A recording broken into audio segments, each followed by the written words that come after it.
Paulo escreveu essa carta com o objetivo de instruir Timóteo a permanecer na fé verdadeira e contra os perigos da igreja dos últimos dias. Os últimos dias não são esses tempos que estamos vivendo. Os últimos dias são a partir do momento em que Jesus veio pela primeira vez até a segunda vinda de Jesus. Então, os últimos tempos nós estamos vivendo, que é o tempo da igreja na terra. No capítulo 3, a palavra do Senhor fala sobre pessoas que estão dentro da igreja, pessoas que se apresentam como cristãos. E é explícito isso no versículo 5, onde o Senhor vai dizer assim: serão religiosos apenas na aparência, mas rejeitarão o poder capaz de dar a verdadeira devoção. Fique longe de pessoas assim. E é incrível que quando a gente observa essa palavra, a gente começa a se questionar como que alguém que pode estar na presença de Deus e dentro da igreja é descrito na palavra de Deus com atributos tão ruins e perversos. A gente não consegue entender como alguém que está na casa de Deus é descrito pelas Escrituras que nos últimos tempos seriam blasfemadores, zombadores, amantes de si mesmos, amantes do dinheiro e de tudo aquilo que nós lemos aqui.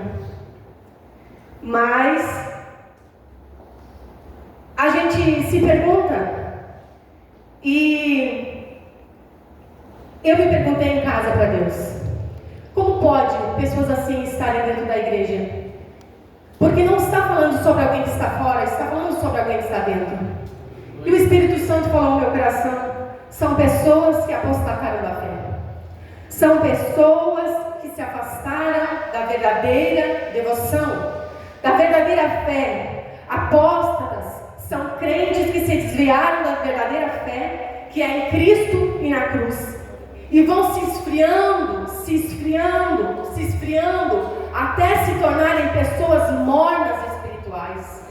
E a palavra do Senhor vai dizer que nos últimos dias as pessoas se apostatariam da fé e seguiriam doutrinas de demônios.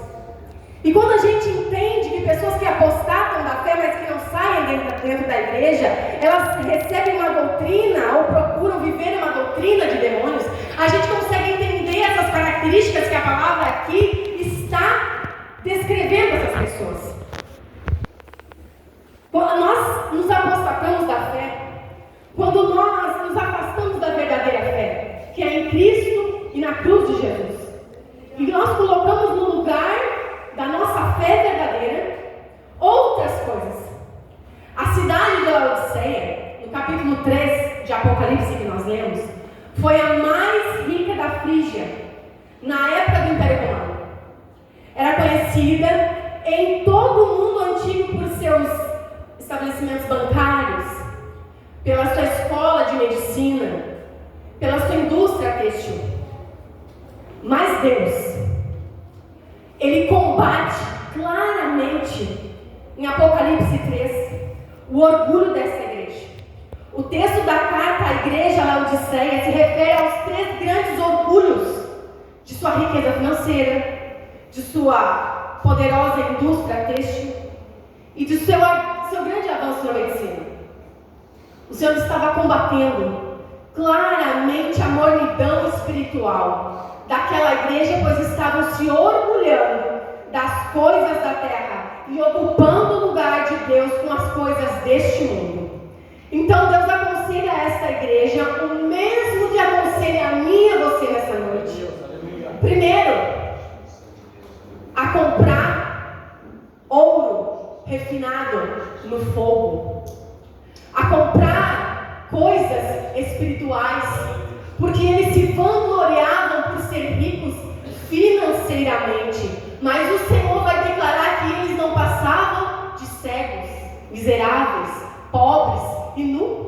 E o Senhor vai dizer assim: comprem de mim ouro refinado no fogo, e então vocês terão vestes brancas, e talvez comprem um colírio para colocar em seu olho, porque a medicina ali naquele tempo havia, por causa de seu avanço, criado um colírio que todo mundo gostava na época.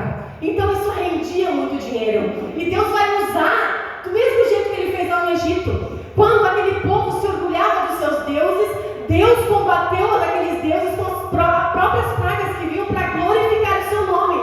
Então o Senhor está fazendo a mesma coisa com a igreja de Laodiceia. Ele está dizendo: vocês são ricos? Vocês acham que vocês são ricos? Vocês são pobres. Ele está dizendo assim: ó, vocês acham e se vangloriam do colírio que vocês têm, que traz para vocês riquezas e status? Mas eu digo: comprem de mim ouro purificado no fogo, e talvez vocês consigam comprar um colírio de boa qualidade e ungir os seus olhos para que consigam ver o estado que vocês estão vivendo. E é assim que acontece conosco. Quando nós nos afastamos de Deus, nós começamos a colocar coisas em nosso coração que não pertencem a este lugar, porque este lugar é de Deus. Então começamos a nos distanciar do Senhor, a nos vangloriar na força do nosso braço, no poder das nossas riquezas e na capacidade que nós temos. E isso vai trazendo uma morte espiritual, uma mornidão espiritual, a ponto de Deus dizer: eu estou a ponto de vomitar da minha boca. Antes vocês fossem frios, mas porque vocês não são nem quentes, nem frios, eu estou a ponto. Escute, Deus ainda não estava vomitando eles. Deus ainda não estava desprezando. Era uma orientação que Deus estava dando. E é muito interessante que no versículo seguinte ele diz que estou à porta e bato. Primeiro ele diz: eu corrijo a quem eu amo. Então ele está dizendo: eu amo você a ponto de vir confrontar o seu pecado, a fim de confrontar o seu distanciamento, para que você abra os seus olhos espirituais e passe a enxergar aquilo que eu estou falando, para que você possa se arrepender e se aproximar de mim de novo e ser salvo.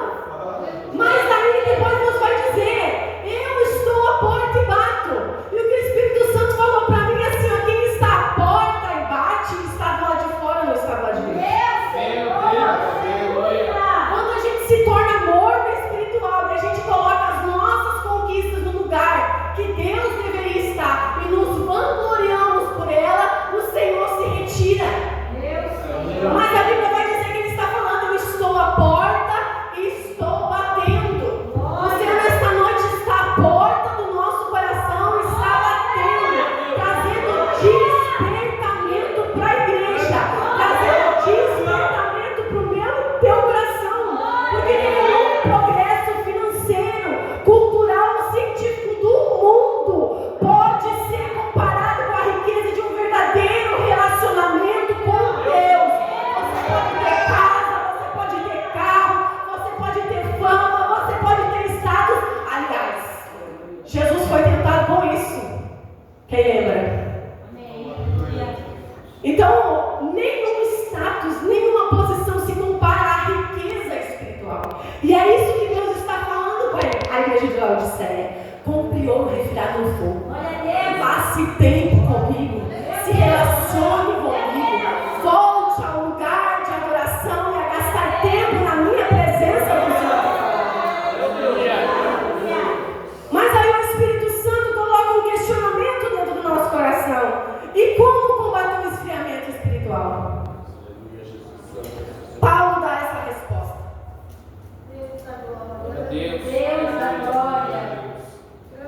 Paulo dá essa resposta a Timóteo. E a resposta é: permanecendo naquilo que foi ensinado. Paramos de dar ouvidos às gerações passadas. E aqui o Senhor me fez ter uma visão da geração, da minha geração, que é dos 30 mais, da geração dos meus pais e da geração dos meus avós. Eu não cresci no lar cristão, fui a primeira cristã do nosso lar. Na minha casa, a única que era salva e crente em Cristo era minha avó paterna. Mas como meu pai faleceu, eu era muito jovem, eu não tinha muito contato com a minha avó. Mas eu sei que eu sou consequência e fruto das orações dela. E o Senhor me mostrava essas 3 gerações. A geração dos nossos avós, porque batem muito na geração dos jovens de hoje, que há uns 20 menos. O Senhor me mostrou a geração dos meus avós e dos avós daqueles que serviam a Jesus. E o Senhor me mostrava como eles eram zelosos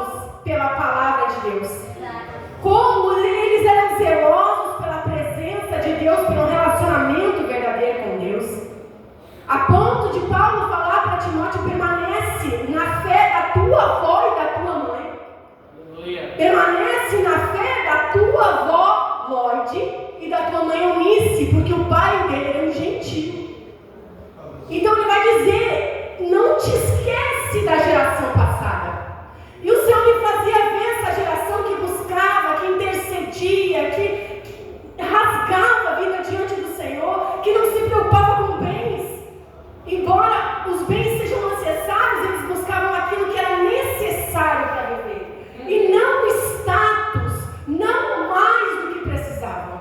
Porque a prioridade era gastar tempo com Deus, era estar na presença de Deus.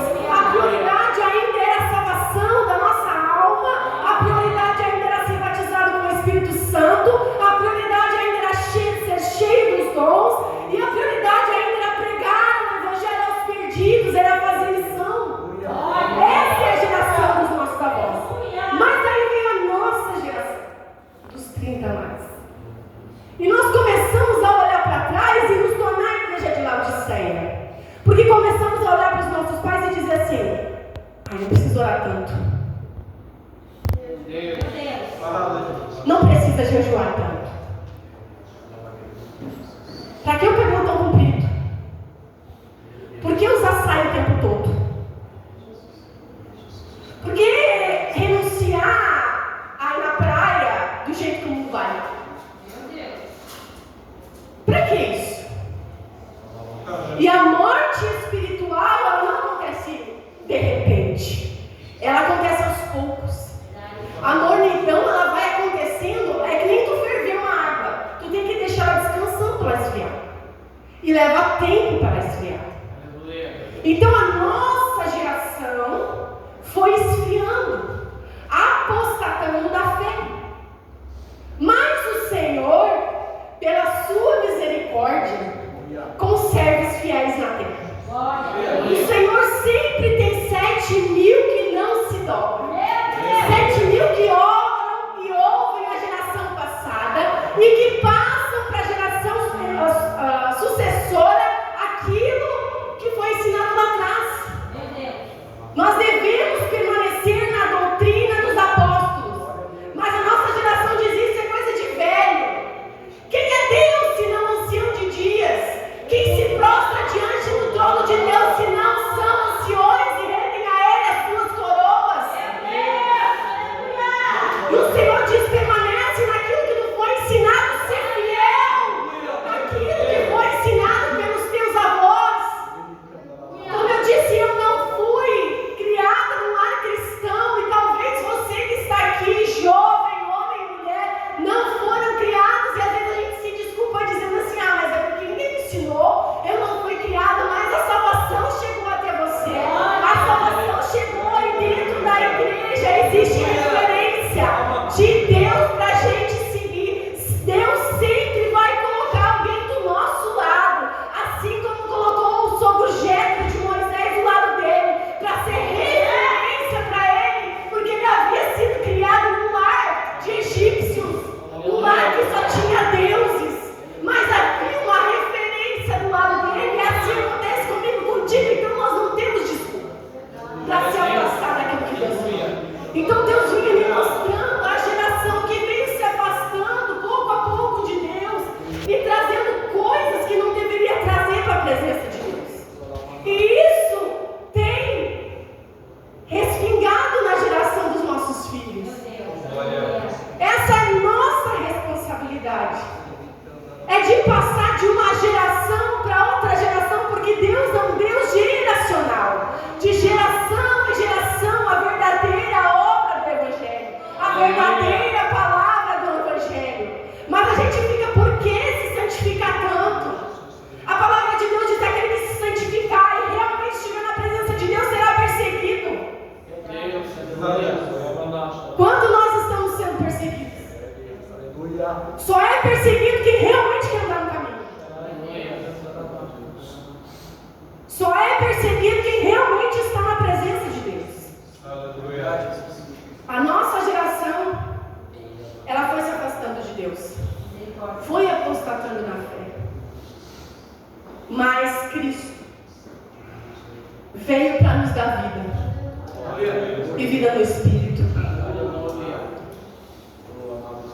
No capítulo 3 de Gênesis, Deus conta a queda do homem e da mulher. mulher enganada, o homem enganado. Eles agem com base no erro.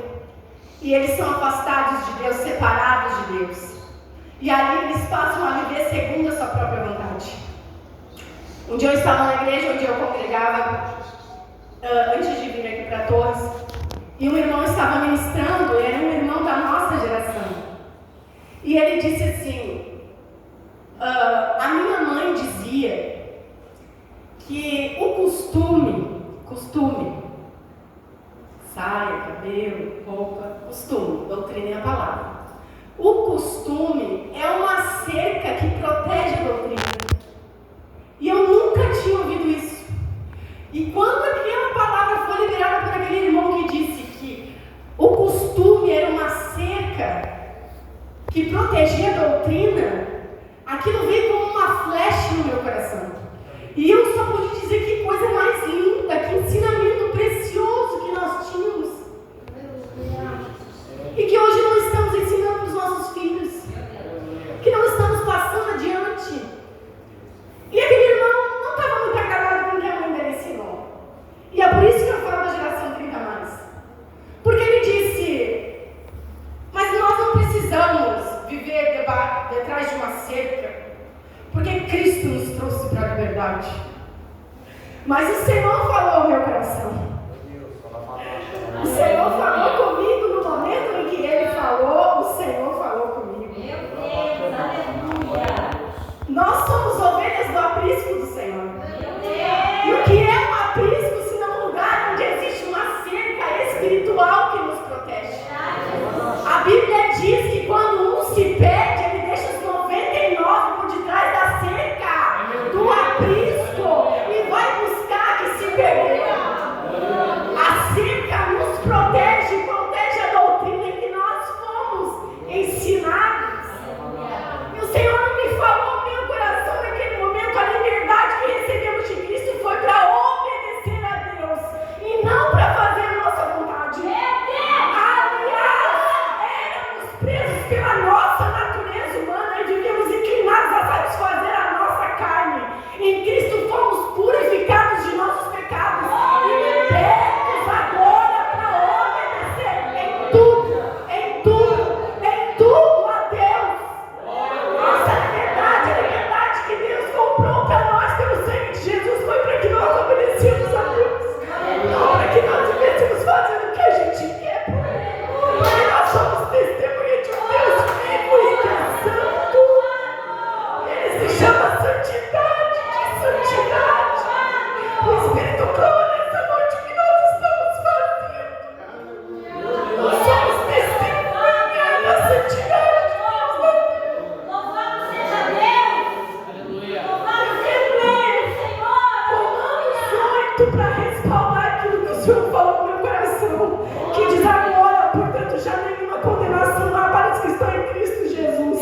Pois Cristo Jesus, a lei do Espírito da vida, os libertou da lei do pecado que leva à morte. A lei não era capaz de salvar por causa da fraqueza da nossa natureza humana. Por isso Deus fez o que a lei era incapaz de fazer ao enviar o Filho na semelhança da nossa natureza humana pecaminosa e apresentá-lo como sacrifício por nosso pecado. Com isso declarou o fim do domínio do pecado sobre nós, de modo que nós